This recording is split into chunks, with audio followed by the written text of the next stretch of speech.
কৃষ্ণকালী মায়ের জয়, জয় সোনা মায়ের জয়। আজ খিচুড়ি ভোগ হয়েছে, সব ভক্তদের দেওয়া হয়েছে আর মায়ের পরমান্ন করা হয়েছে। আজ অমাবস্যা, আজও আছে, এখনও আছে অমাবস্যা। আমি সোনামাকে নিজের হাতে পরমান্ন করব, পরমান্ন করে সোনামাকে ভোগ নিবেদন করব। আমি মায়ের কাছে সোনামাকে ভোগ দেব, আমি নিজের হাতে ভোগ দিতে হয়।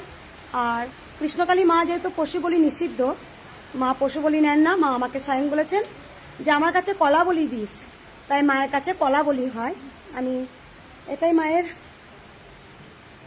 মা বলেছেন যে আমাকে কলা বলি দিস।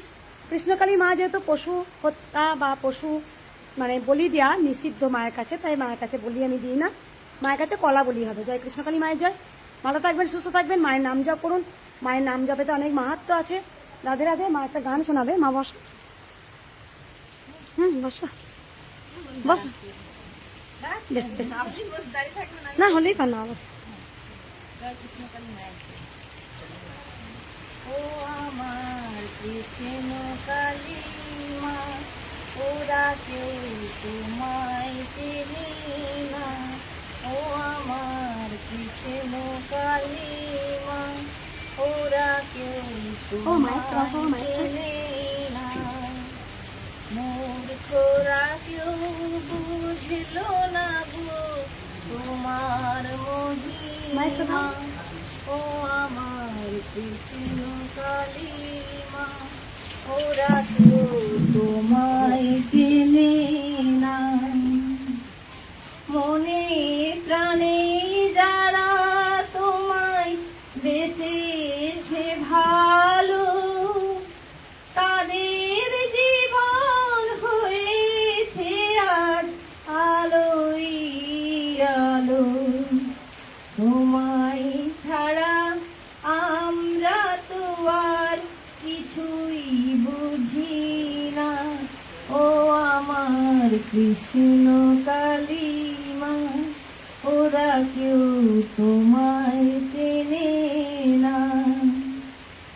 ভালোবেসে যাদের তুমি দিয়েছিলে ঘর, তারাই যে আজ বলে মাগো তোমায় যা যাব। একদম অবুঝরা বোঝে না তো করিও ক্ষমা। ও আমার কৃষ্ণ কালী মা, ওরা কেউ তোমায় চেনে না। ও আমার কৃষ্ণ কালী মা, ওরা কেউ তোমায় চেনে না। জয় কৃষ্ণ কালী মা। একদম মা, তুমি আগেও শুনেছো এই গানটা আমি নিজে লিখেছি। আমি আগের বারে তোমাকে যে গানটা শুনিয়ে গেছিলাম সেটাও আমি নিজে লিখেই তোমাকে শুনিয়ে গেছিলাম। এই যাযাবর কথাটা আমার লেখার একদম। আমি বলে দিই মা, যারা মা গোটা পৃথিবীটা তো মায়ের জায়গা, তা সেখানে মা গোটা পৃথিবী তাদের ছাদ করে দেয়, তাদের বাসস্থান করে দেয়।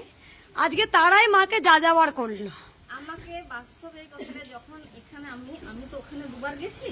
এখানে যখন আমি আমার ফ্যামিলি নিয়ে আসি, এই প্রথমে আমি জায়গাটা যখন চিনতে পারিনি, তো জিজ্ঞাসা করে করে করে করে করে আসছি। তো একটা দোকান, সেই সবে দোকানটা খুলেছে, দোকানদারকে জিজ্ঞাসা করছি এরকম মায়ের মন্দিরটা কোথায়, ওর গ্রামেরটা কোথায়।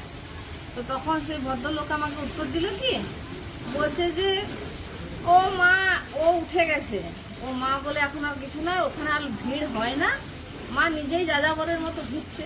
তো কথাটা আমার খুব গায়ে বেঁধেছিল। হ্যাঁ, তো সেখান থেকে সারা রাস্তা আমি ওই গাড়িতেই বকর বকর করতে করতে এসেছি যে আমি যে তুমি রাস্তা চেনো না, তুমি বলো না, তুমি চেনো না বলবে না, তোমার বলার দরকার নেই, কিন্তু মা যাযাবরের মতো ঘুরছে না কি করছে সেটা তো তোমার জানার দরকার নেই। আর তোমার মাথায় ছাদ লাগিয়ে দিয়েছে একদম। আজ তুমি মাকে যাযাবর করছো, তো সেটা আমার খুব লেগেছিল। না, এখানে একটা জিনিস বলে দি মা, শুধু এখানে নয়, কারণ ধান যেখানেই চাষ হবে, ধানটা কিন্তু পুরো ধান হয় না সলিড, কিছু আগড়া থাকে। এটা আমাদের জীবনে মেনে নিতে হবে। দেখুন, আজকে মা বর্ধমানে নিজের বাড়িতে ছিল, সেখানে মাকে অত্যাচার করা হলো। মা সেখান থেকে বেরিয়ে এলো, মা বসলো হ্যাচারিতে।